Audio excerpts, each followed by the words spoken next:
In a tiny, forgotten village, there lived a boy named Kabir. He was poor, so poor, in fact, that his pockets were almost always empty. His shoes were more whole than leather. His school bag was a patchwork of tears and hope, and some nights, hunger was his only companion. But Kabir held a treasure that no one could see, a secret hidden deep within his heart.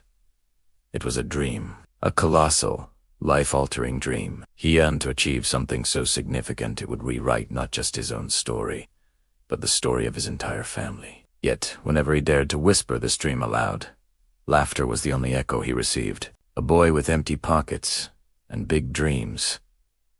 They'd scoff. You should be thinking about your next meal, not changing the world.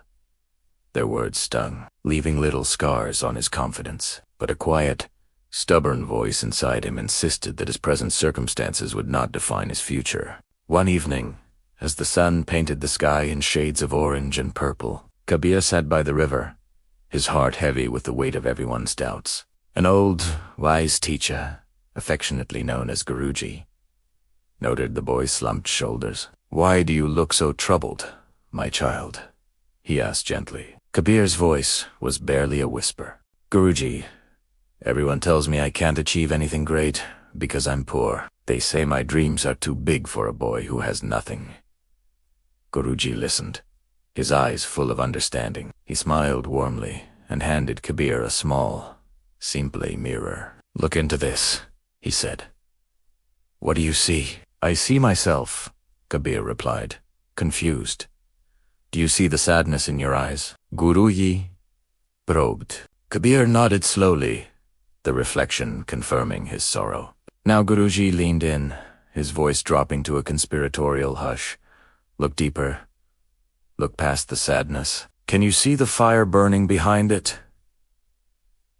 Kabir stared intently into the mirror, and for the first time, he saw it. A flicker, then a steady flame, a powerful, determined force staring back at him from his own reflection. It was a feeling of raw, untamed potential. "That fire," Guruji said, his voice filled with conviction, "is your belief. Most people let it die out. They listen to the doubts of others and pour water on their own flame. But this fire, Kabir, is your greatest wealth. It is more valuable than all the gold in the world. Your pockets may be empty, but your spirit is full of this incredible fire." From that day forward, Kabir carried those words with him. He stopped listening to the mockers and started listening to the fire within. He began to work, not just with his hands, but with his whole heart. He studied harder than anyone else, reading books under the faint moonlight when he couldn't afford a lamp. He took on small jobs, not just for the few coins they offered,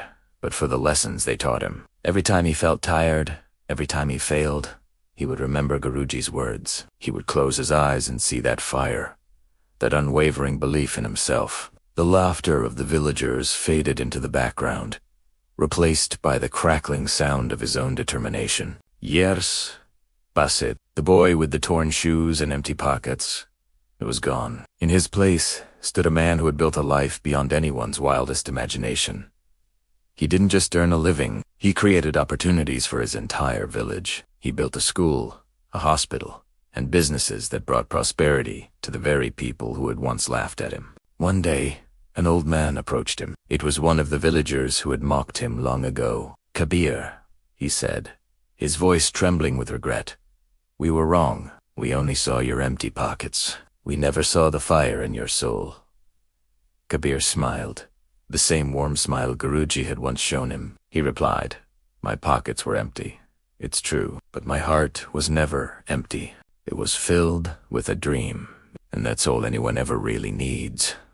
So, what's the fire inside of you? What is that one dream you hold on to, even when others tell you it's impossible?" Remember, Kabir's story, your current situation is just a starting point, not your final destination. Your belief in yourself is your most powerful asset. Don't let anyone extinguish that flame. Nurture it, protect it, and let it light up your path to greatness.